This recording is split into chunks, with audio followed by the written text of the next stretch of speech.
En esta segunda parte de Estudiamos Juntos, la lección número 10, el verdadero Josué, vamos a estar analizando cómo Josué, el personaje, es usado para prefigurar a Jesús. Así que quédate con nosotros en esta edición de Estudiamos Juntos.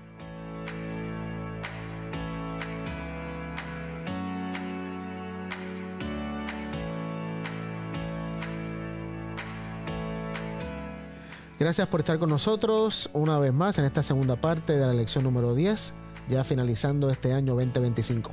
Estamos hoy en la mesa con Joel y con Sammy, que me acompañan para terminar este estudio que comenzamos el domingo, así que vamos a comenzar rapidito con oración. Le voy a pedir hoy a Joel que comience orando. Querido Señor, gracias porque nos reúnes nuevamente aquí en la mesa nosotros y a través de la internet a la gente que está mirando, y te pedimos que nos bendigas y podamos entender tu palabra y quién eres tú. En el nombre de Jesús. Amén.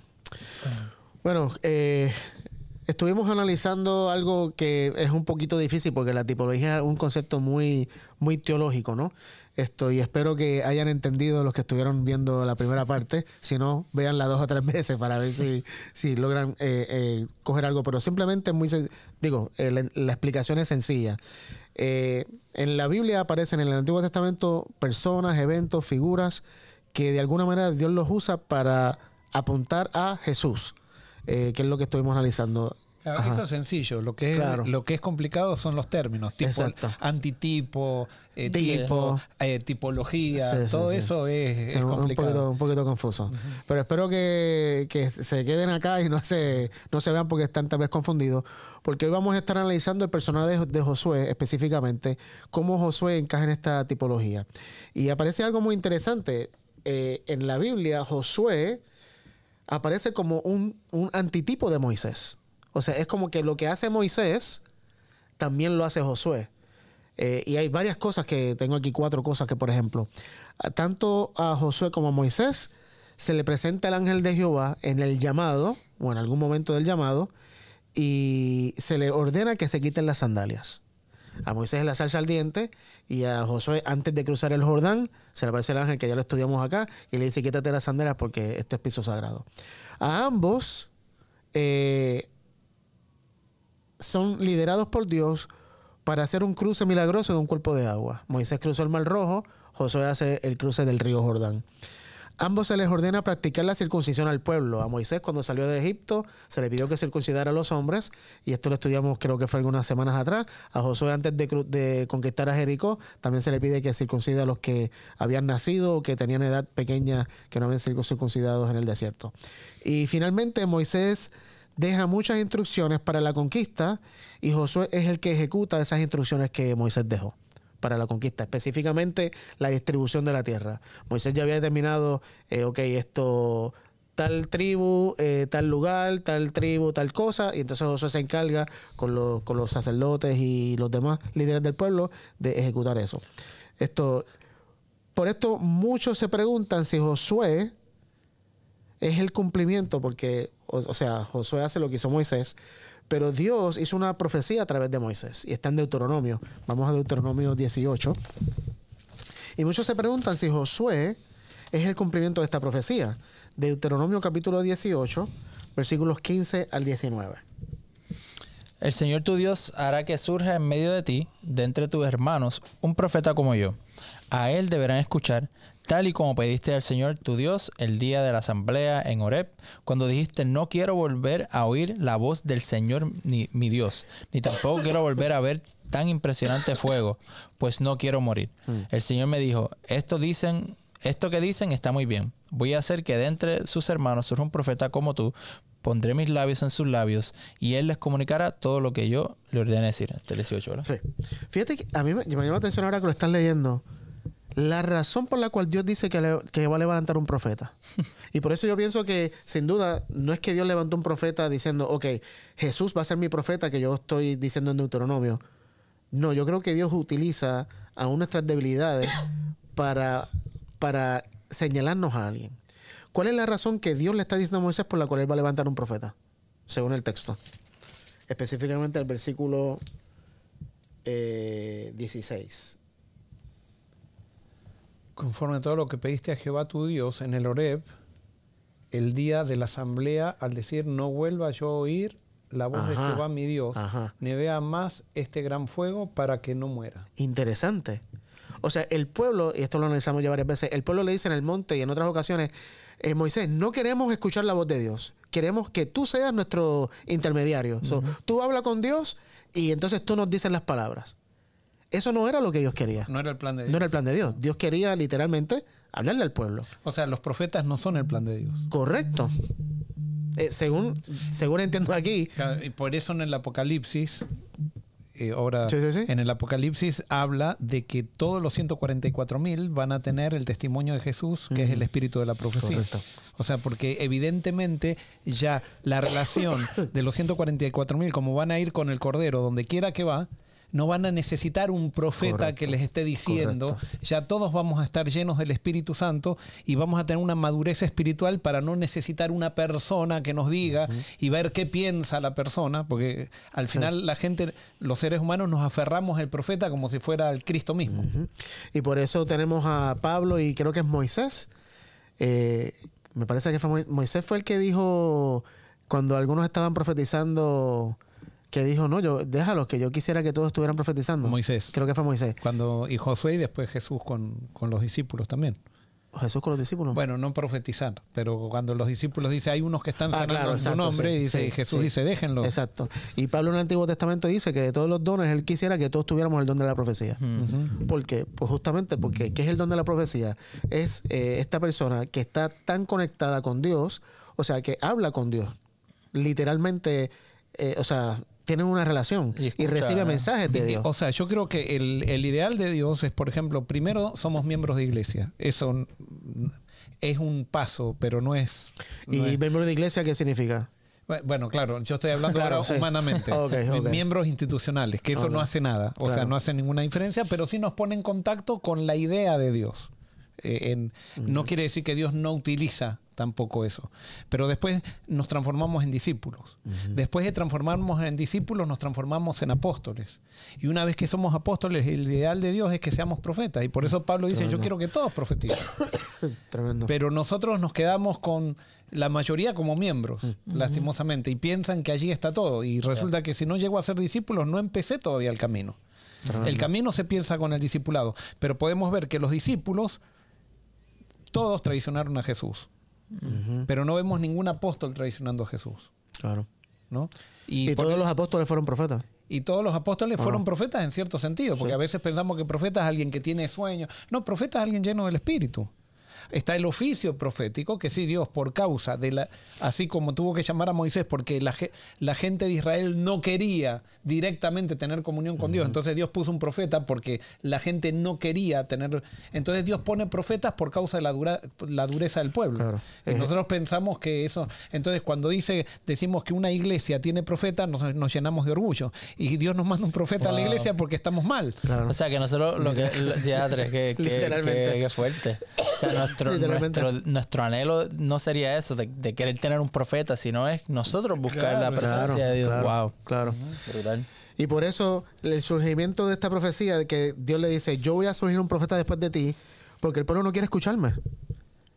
Y, o sea, siguiendo esa misma línea de pensamiento, ¿cuántas personas no hemos conocido que cuando estudiamos la Biblia, y esto puede sonar un poco fuerte, pero es una realidad que vivimos y que tiene que ver con el tema, el estudio de la Biblia se termina con lo que dice el profeta? Y estoy hablando específicamente con lo que dice Elena White. Sí, con una cita. Con una cita de Elena White. O sea, no podemos, no nos gusta, es más, nos incomoda que el Espíritu nos revele cosas a nosotros mismos. Justo como el pueblo de Israel. No, queremos que el profeta nos interprete por nosotros. Es como que, y esto puede ser un poquito fuerte, es como que nos fascina comer la comida masticada de otro ser humano. Ah, no, pero fue inspirado por Dios, ahí te pueden decir. Y entonces, Claro. y entonces, otra de las cosas que hemos aprendido mal es que la inspiración implica que Dios transforma a alguien que inspira en alguien infalible. Y que no hay que pensar más por uno mismo. Hay que entrar en la mente del profeta y dejar que el profeta piense por nosotros. No es así. Jesús nunca hizo algo así. Y no, y más allá, cuando analizamos los profetas de la Biblia, todos se equivocaron. Claro, y por eso Jesús es el centro. Si no, Jesús no sería el centro. Exactamente. Si no, Jesús es como los musulmanes, que decimos, es un profeta más. Exacto. Pero si nosotros no hacemos a Jesús al centro, lo hacemos un profeta más a Jesús. Correcto. Y entonces lo ponemos a discutir con los otros profetas y a ser juzgado por los otros profetas en un diálogo profético. Jesús no entra en el diálogo profético. Los profetas sí dialogan entre ellos. Pero Jesús es la revelación y es la interpretación de todo. Así es. Y por eso todo apunta a Él. Porque Él es el cumplimiento y lo que explica todo. Y por eso hay muchos que piensan que Josué es el cumplimiento de esta profecía cuando dice yo levanto un profeta después de ti, porque Josué justo sigue lo mismo de Moisés. Pero de nuevo, no puede ser Josué porque Josué no es el cumplimiento de todo, es Jesús.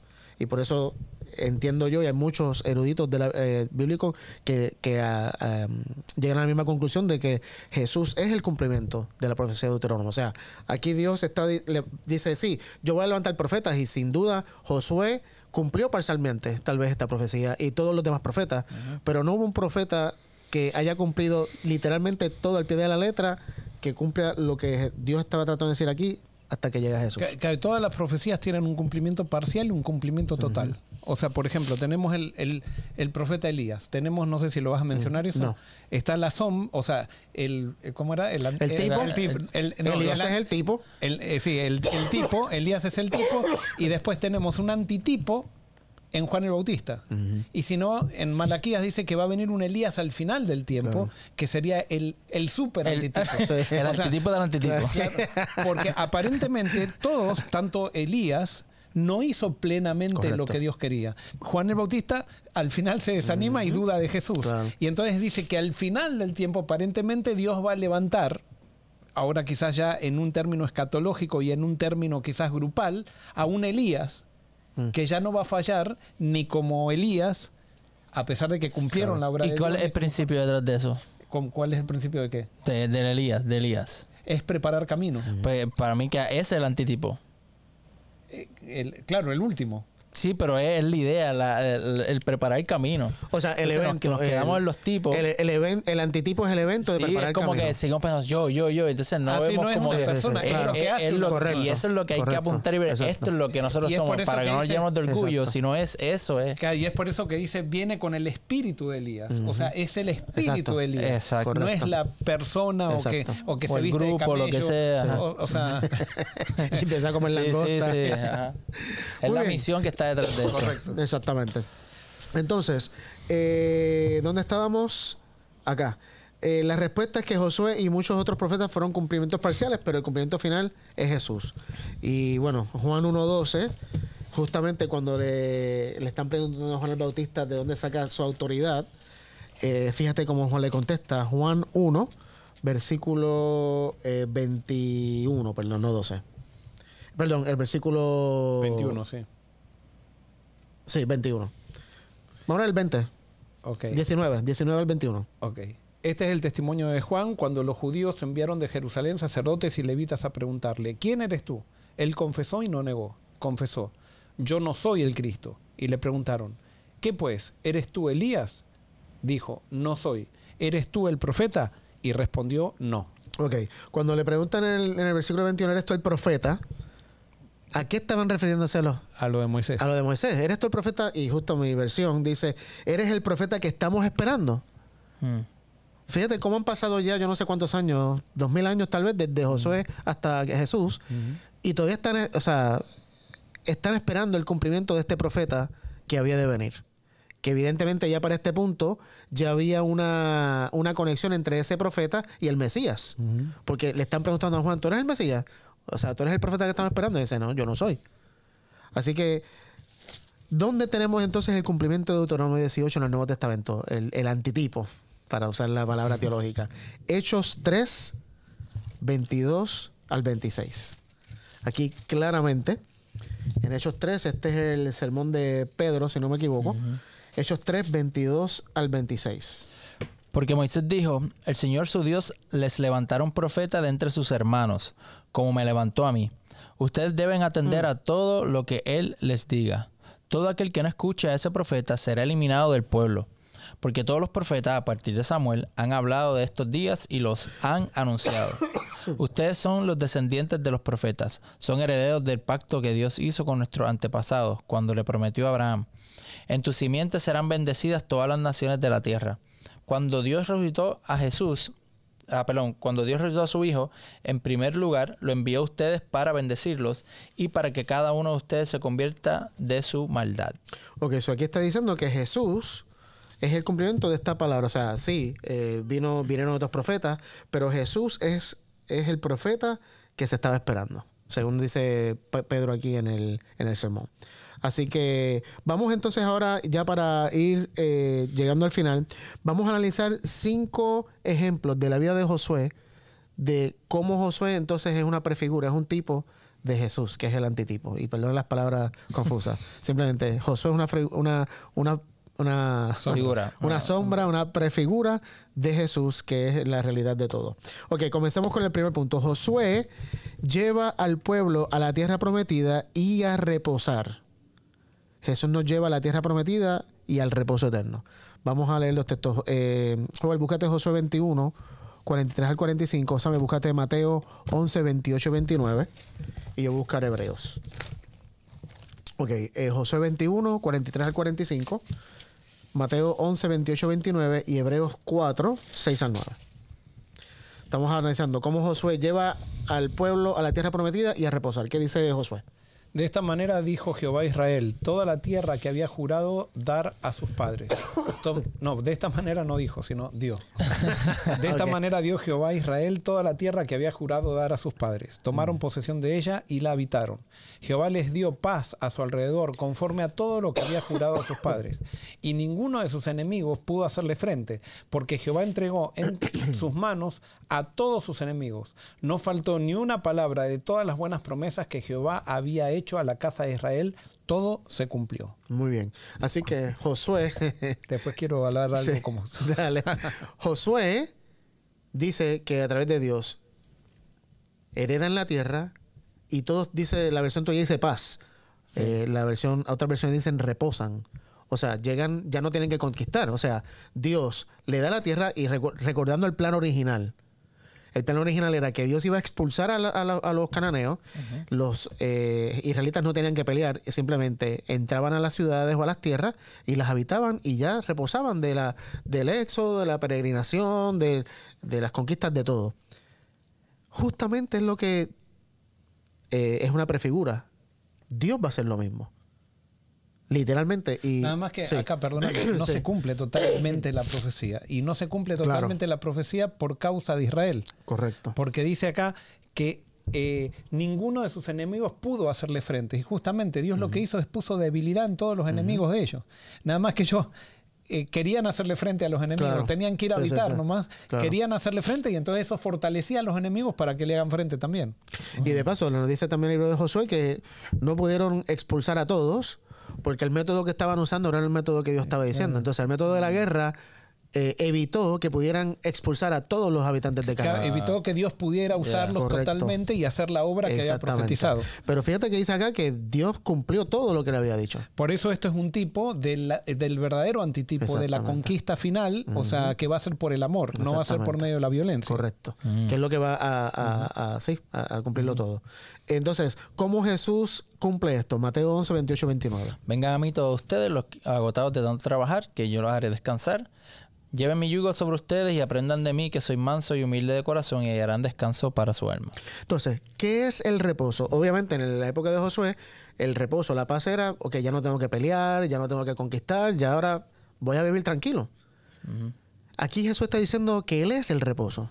Sí, entiendo lo que está diciendo. Vengan a mí y yo los voy a hacer descansar.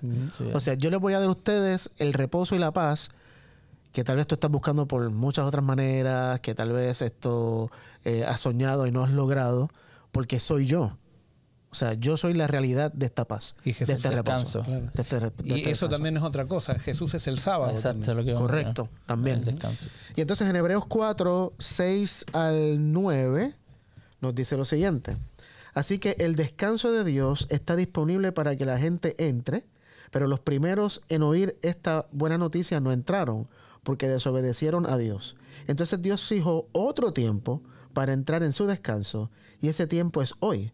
Lo anunció mucho más tarde por medio de David en las palabras que ya se han citado. Cuando oigan hoy su voz, no endurezcan su corazón. Acá, si lees el capítulo 4 de Hebreos, está hablando de que todavía queda un reposo porque está hablando de que el reposo de Israel es una prefigura del verdadero reposo que vamos a tener al final. Y Josué tiene que ver con ese reposo. Muy bien. Número 2, Josué tiene el mismo nombre que Jesús. Literalmente. Sí. Josué en hebreo es Yoshua, que significa Jehová es salvación.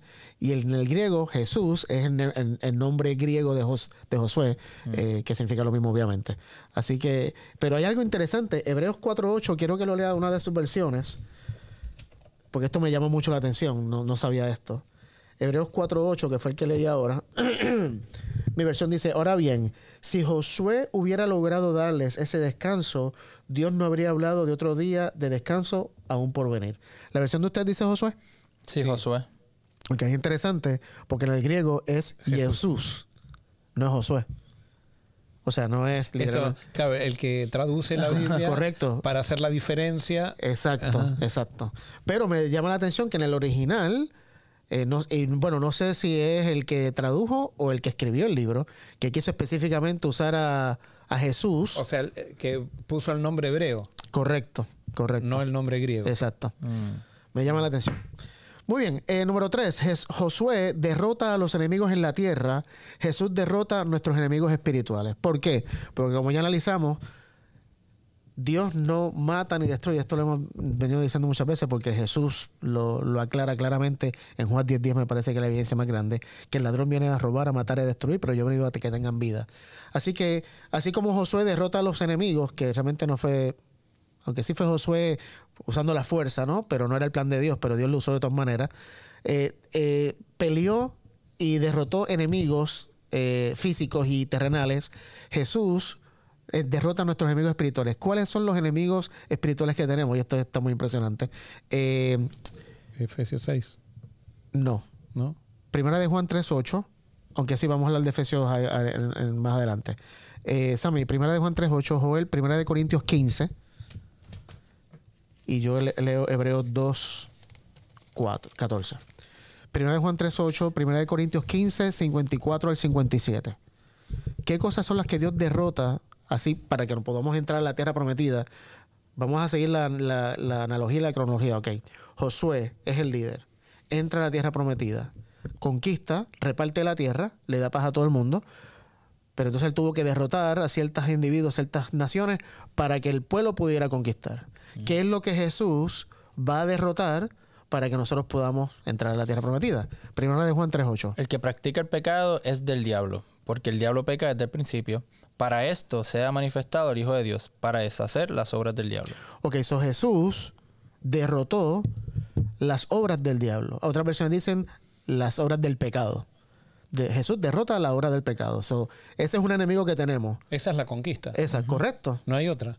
Lo que pasa que... Ajá. Perdóname. No sé si... No, lo que pasa que en las limitaciones de Josué y de Israel, Dios lo tenía que usar la conquista de acuerdo a lo que ellos entendían por conquista, porque ellos no entendían la vida espiritual. Exactamente. Entonces, por medio de lo que ellos hacían de conquista, Dios estaba revelando, no, esta no es...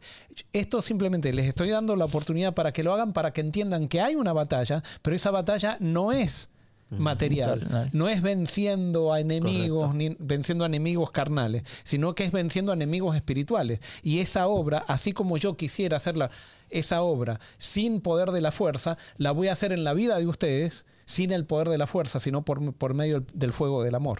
Yo quiero decir que ahí es que vemos, y no sé si estoy mal, pero lo veo que son principios los que Dios va derrotando. Exacto. Porque a veces seguimos pensando que son enemigos, pero son principios, las obras, Correcto. que es todo lo que es contrario al amor. Eso es lo que Dios está, lo que eliminó. Sí, y que si nosotros entendiéramos este principio hoy, sería la mejor manera de hacer evangelismo.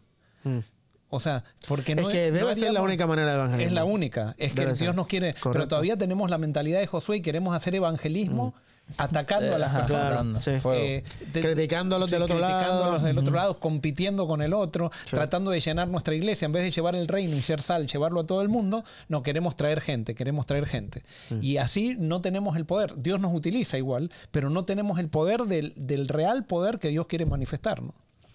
Yo iba a decir algo, se me olvidó que era. Mala mía. No, tranquilo. Yo te corté, del que derrota el pecado.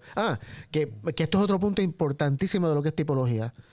Porque cuando vemos el cumplimiento en Jesús bueno, no muchas veces, pero yo creo que en todo, actuó totalmente diferente a como el tipo actuó. Siguiendo la analogía. O sea, Jesús no actúa como Josué. Ya. O sea, Jesús no actúa como Moisés. claro, Jesús no actúa como Elías. Jesús completa, es el telos. O sea, él completa todo y pero, lo hace bien. Claro, exacto. Y más que completar, nos da Un cambio. Claro, y la realidad. Ajá. Por ejemplo, Elías, que manda a degollar a 450 profetas de Baal. Cuando vemos a Jesús, vemos que Jesús, aunque sí Elías era una prefigura de Jesús, pero Jesús nunca hubiera actuado como Elías actuó. Y por eso Jesús es el cumplimiento de Deuteronomio 18. No puede haber otro. Él es el gran profeta. Así que, muy bien. Jesús derrota el pecado. 1 Corintios 15, 54 al 57. ¿Qué más derrota Jesús por nosotros? Cuando esto corruptible se haya vestido de incorrupción y esto mortal se haya vestido de inmortalidad, entonces se cumplirá la palabra que está escrita. Sorbida es la muerte en victoria. ¿Dónde está muerte tu aguijón?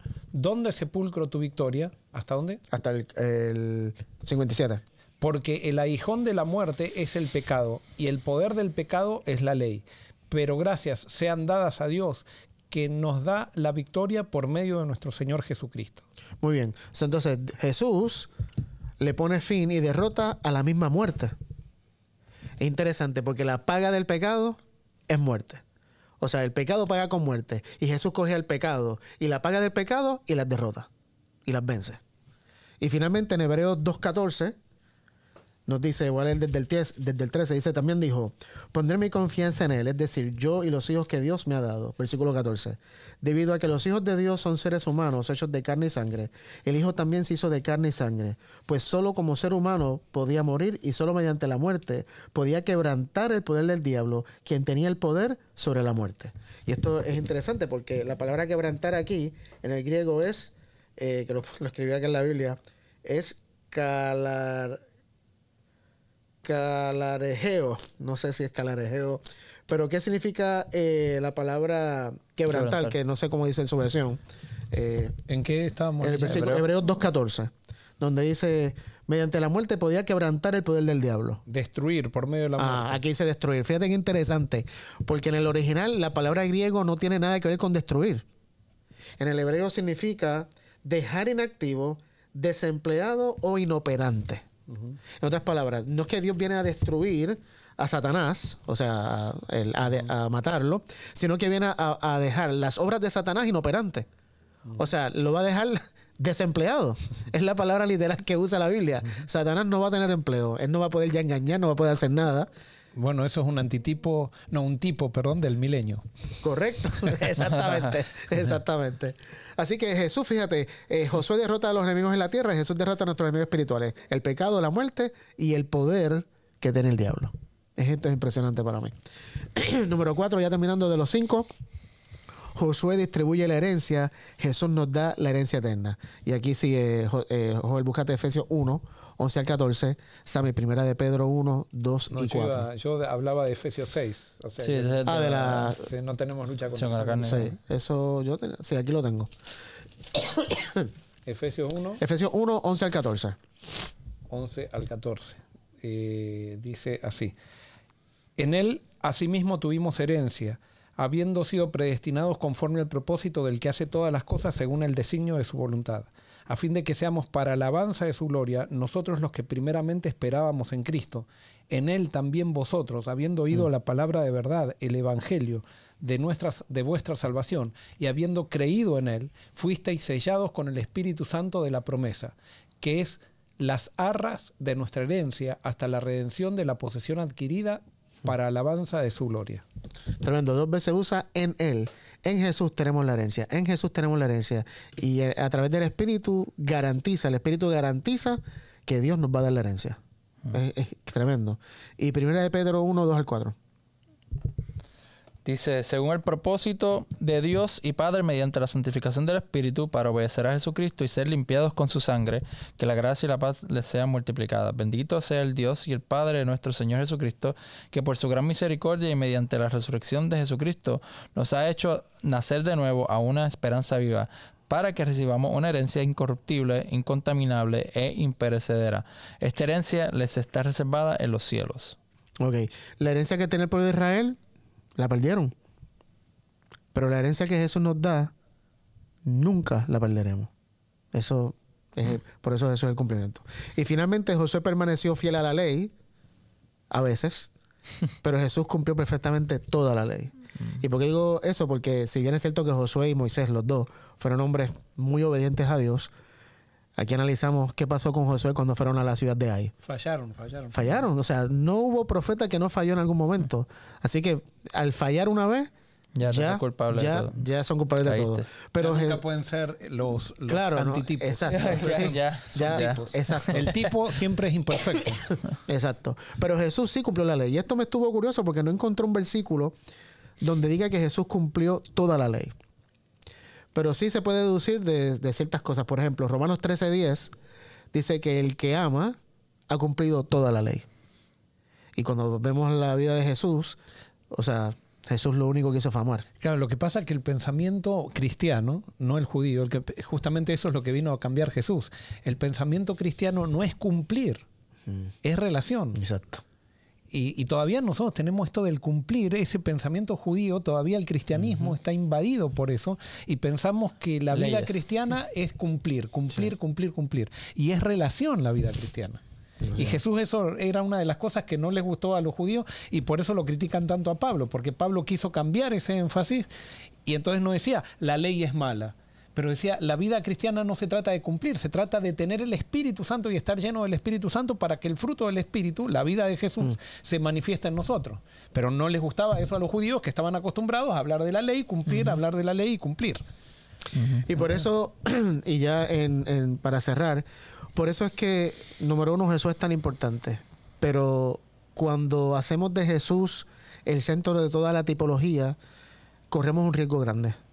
Porque Jesús literalmente rompe todo lo que nosotros hemos pensado, imaginado, lo que nos han enseñado, y Jesús nos da algo totalmente nuevo y fresco. Claro, Jesús es vino nuevo que rompe los odres viejos, los rompe. Exactamente, los rompe. Y la pregunta es, ¿estamos dispuestos a que Jesús rompa nuestros odres y nos dé el corazón nuevo que Él prometió darnos para poder entender, o sea, lleno de su espíritu, que es lo que Él dice, para poder entender todas estas cosas? Porque, como dijimos ahorita, cuando analizamos a Jesús, Jesús es totalmente diferente. Y para mí esa es la buena noticia, de que porque Jesús, ¿quién es Jesús? Jesús es Dios, es la representación de Dios. Significa que Dios es diferente a como todos estos profetas con muy buenas intenciones trataron de darlo, pero en algún momento con su ejemplo fallaron en mostrarnos quién era verdaderamente Dios. Pero Jesús, no. Jesús es la esencia de todo.